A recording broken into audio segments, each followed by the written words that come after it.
इसी तरह से दोस्तों कुछ लोग इसका इमोशनल होकर के साथ दिए हैं और कुछ लोग पैसे पर बिक गए। यानी कि वहाँ की जो पुलिस प्रशासन थी, जो वहाँ का एसएचओ सर थे, वो बिक गए थे, वो सही इन्फॉर्मेशन नहीं दे रहे थे। तो इस कारण से इसका जो जांच है, जो भी प्रक्रिया है, वो आगे बढ़ नहीं रहा था। उसके बारे में हर चीज़ अच्छा बता दिया जा रहा था। और सरकार का क्या है, सरकार तो अपना ड्यूटी कर ही रहे हैं। उनके पास इतना टाइम है कि वो भगोड़ी के पीछे अपना दिमाग लगाएंगे।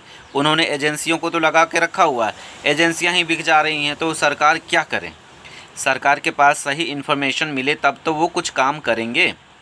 और जहाँ तक बात सामने आ रही थी कि वहाँ के जो एसएचओ सर हैं, वो खुद ही इस जांच को दबा रहे थे और जो चीज़ें होती हैं, जो फैक्ट होती हैं, उसको प्रस्तुत नहीं कर रहे थे, उसको गलत चीज़ों को ये कर रहे थे।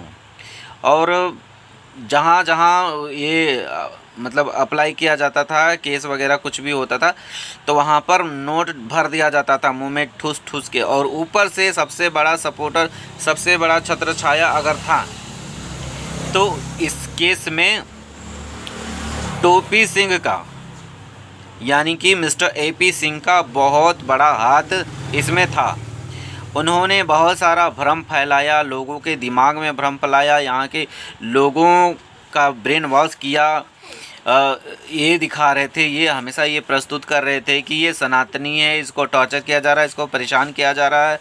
ये दिखा रहे थे कि मैं इसका भाई हूँ।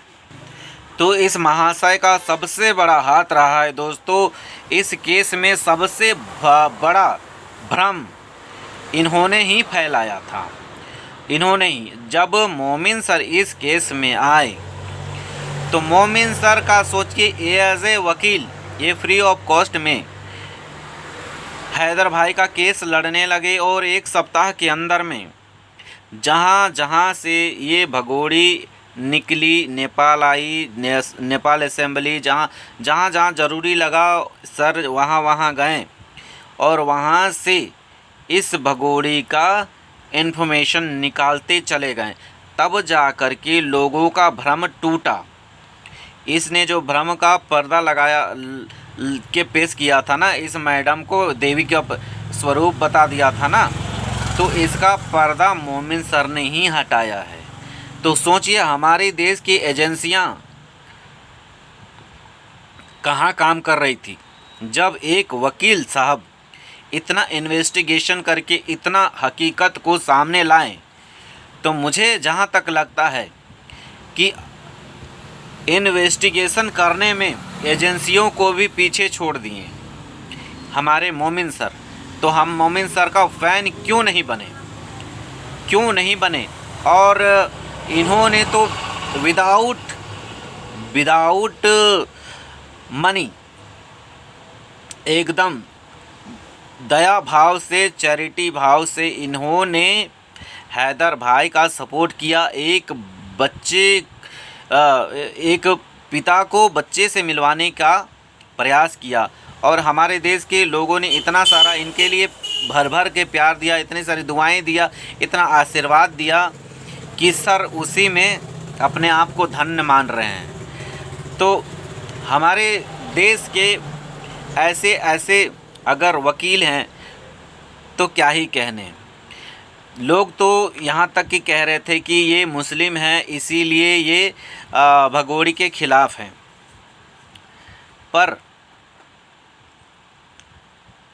मतलब जातीयता को लेकर के कुछ लोग बोल रहे थे, पर हमारे लिए तो एकदम ऐसा बात नहीं है। ना हम रंग देख करके, ना देश देख करके, और ना ही जात देख करके हम लोग हैदर भाई का सपोर्ट कर रहे हैं। जबकि हमारा और पाकिस्तान का 36 का आंकड़ा रहा है। जैसे सौतन लोग में होता है कि कभी नहीं बनता, वैसा रिश्ता रहा है। तो ऐसा रिश्ता रहा है। पर हमारे देश के लोगों ने जब हैदर भाई ने जब आवाज़ लगाया, हम भारतीयों के दिलों में वो बात छप गया और सारे लोग उनके लिए उनके लिए वीडियोस बनाने लग गए और तब जा कर के आँखें खुली और सपोर्ट मिलने लगा। और अभी इतना हमारा मतलब हम भारतीयों का इतना मतलब सपोर्ट रहा है कि अब ये बात है कि यहाँ तक पहुँच गई है कि कोर्ट कचहरी तक पहुँच गई है, जबकि साल भर से ऐसा कुछ भी नहीं था। मुझे नहीं लगता है कि इस केस में कोई एजेंसी भी लगी हुई थी। ये सारा प्रपंच इसका भी हो सकता है, क्या बोलते हैं इसका, टोपी सिंह का। लेकिन एक बार योगी जी ने कहा था, अपने इंटरव्यू में कहा था कि इसके लिए एजेंसियां लगी हुई हैं। तो योगी बाबा, आपकी एजेंसियां कहाँ हैं? कहाँ है एजेंसियां? क्या पता लगा रही हैं? जब वकील साहब ने फ्री ऑफ कॉस्ट में इतना सारा पता लगा लिया, सब कुछ कर लिया, तो आपके एजेंसियां कहाँ हैं? क्या आपने एजेंसियों को सैलरी नहीं दी है या नहीं देते हैं? जो ये लोग काम नहीं करते, अगर ये काम नहीं करते हैं तो फिर ऐसी एजेंसियों का इस देश में होने का क्या मतलब है? ऐसे ही मोमिन सर के जैसा ही 2-4 ईमानदार लोगों को ये काम दे दीजिए। तो भैया जी जो मुझे कमेंट किए थे कि एजेंसियां क्या कर रही हैं जब ये भगोड़ी इतना सारा तांडव कर रही है, तो भैया उम्मीद है कि आपको आपके सवाल का जवाब भी मिल चुका होगा। और साथ ही साथ मैंने बाबा जी को भी संदेश दे दिया आपके माध्यम से, और आपने बहुत अच्छा किया कि आपने मुझसे ये सवाल किया। मैं इस केस में शुरू से मैं देख रहा हूँ भैया कि इस केस में यही सब चीज़ें चल रही हैं। एकदम से मतलब कुछ काम ही नहीं हो रहा था, एकदम से नहीं लग रहा था ना कि इस भगोड़ी का जो कॉन्फिडेंट लेवल है 7वें आसमान पर है। और वो ओपन चैलेंज भी दे रही थी, ओपन बोल रही थी मेरा कोई बाल भी खींच नहीं सकता, मेरा कुछ भी बिगाड़ नहीं सकता। और हमारे देश के बारे में, हमारे देश के लोगों को तो नहीं बोल रही थी, लेकिन अब उसने बोलना भी शुरू कर दिया था। मोमिन सर के बारे में बहुत सारी अंडसंड बातें बोली, जबकि मोमिन सर उसको रेस्पेक्टेड शब्दों से ही बोले हैं, कभी भी कुछ भी गलत बात नहीं बोले हैं। लेकिन उनको भी लपेटे में ले लिया, उसके बाद पराशर सर को भी लपेटे में ले लिया।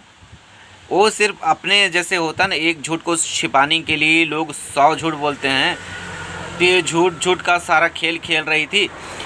तो गलती से पराशर सर के पास इसका डॉक्यूमेंट्स रह गया, बेल वाला डॉक्यूमेंट्स, जिसमें इसको खुद ही नहीं पता था कि इसमें क्या लिखा हुआ है। तो इसको पता करने के लिए इसको चाहिए था, इसका जो आका है उन्होंने मंगवाया होगा कि देखो ज़रा क्या लिखा हुआ है। उनको भी पता नहीं था, इसलिए इतना साथ दे रहे थे। अब जब पता चल गया तो पिछली गली से वो निकल लिए, भाग गए बोडली। अब अपना सर ओखली में तो डाल ही दिए, अब कुचवा भी लो। ये हमें तो ये पहले से पता था कि नैया जब डूबने वाली होगी तो सबसे पहले चूहे भागेंगे। तो ये इनका चूहा तो भाग चुका, और चूहे तो बहुत चालाक होते हैं। और मुझे तो पक्का यकीन था कि ये जो आपका जो भैया जी हैं, भैया जी किस हद तक साथ देंगे। हमें सिर्फ पता था कि ये सिर्फ अपना नेम फेम पाने के लिए, यहाँ पर हाईलाइट होने के लिए, अपना टीआरपी पाने के लिए, अपने आप को हाईलाइट करने के लिए इस केस से जुड़े हुए हैं। उनका अपना निजी स्वार्थ था, समझ गए। तो इस तरह से कहानी है दोस्तों। और ये भैया जी अब हमको नहीं लगता कि आएंगे, क्योंकि अगर उनके पास करोड़ों की नोटिस जाएगी तो बेचारा भीख मांगेंगे, उनका पतलून भी बिक जाएगा, तब भी वो चुका नहीं पाएंगे। तो यही सब है चीज़ दोस्तों।